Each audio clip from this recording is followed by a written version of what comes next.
Hutan Hoya Baciu ni terletak di barat laut Romania. Apa yang membuatkan hutan ni menjadi misteri dan terkenal? Sebab pernah terjadi beberapa kes kehilangan di hutan ni. Antaranya kehilangan seorang budak perempuan yang berusia 5 tahun. Orang jumpa dia balik 5 tahun kemudian. Masa orang jumpa budak perempuan ni, dia tak berubah, sikit pun tak berubah. Dia sama je macam 5 tahun sebelum dia hilang tu. Baik dari ciri fizikal dia atau baju dia langsung tak berubah. Selain tu, seorang penggembala kambing dengan 200 ekor kambing dia tiba-tiba hilang dalam hutan ni sampai ke hari ni tak jumpa-jumpa lagi. Banyak lagi kisah-kisah misteri tentang hutan ni. Penduduk yang tinggal berdekatan dengan hutan ni, mereka ni selalu pesan dekat pengunjung-pengunjung yang mai kalau nak masuk hutan tu lebih berhati-hatilah. Hutan Brocéliande ni terletak dekat Britani, dekat negara Perancis. Sejarah atau cerita yang membuatkan hutan ni jadi misteri atau menyeramkan, dikatakan kau tiri kepada Raja Arthur, nama dia Morgan. Dia ni seorang ahli sihir. Jadi dia pernah tangkap dan kurang beberapa orang lelaki dekat kawasan hutan tu. Dah nama pun ahli sihir kan, mesti dia buat benda-benda tak elok. Selain tu, kubur Merlin juga mereka kata ada dalam hutan tu. Hutan ni pernah terbakar pada tahun 1990. Disebabkan oleh kebakaran tu, hutan ni jadi lebih macam menyeramkan dan mengerikan. Hutan Smolensk. Hutan ni terletak dekat negara Rusia. Apa yang membuatkan hutan ni menjadi terkenal dan menyeramkan?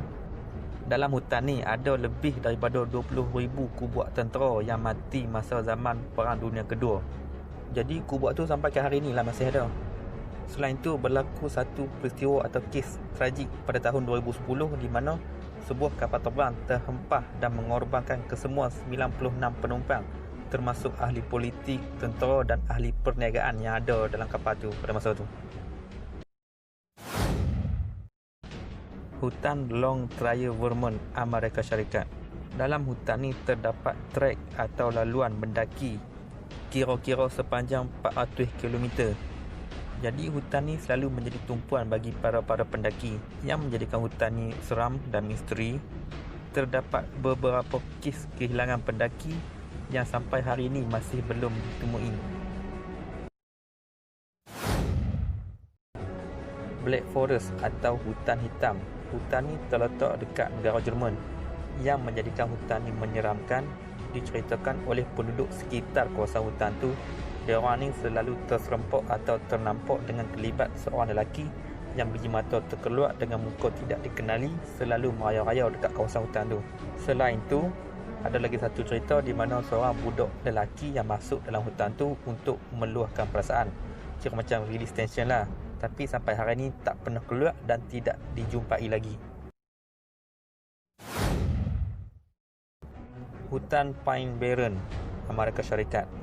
Terdapat satu kisah legenda tentang hutan ni. Dikatakan dalam hutan ni didiami oleh satu makhluk yang berkepala macam kambing, sayap dia macam kelawar, dengan tangan dia ada macam cangkuk.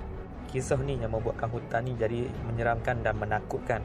Selain tu, kawasan hutan ni dipenuhi dengan asid dan membuatkan pokok-pokok ni jadi tak sihat, menambahkan lagi suasana seram dalam hutan tu. Hutan Glyrdum di Scotland. Salah satu kisah misteri atau cerita seram tentang hutan ni, keluarga Wilson ni masuk hutan tu, dia orang buat aktiviti mendaki hutan. Bila dah siap aktiviti, dia orang balik rumah. Masa balik tu, satu keluarga lepas ni semua kena penyakit semua. Semua kena.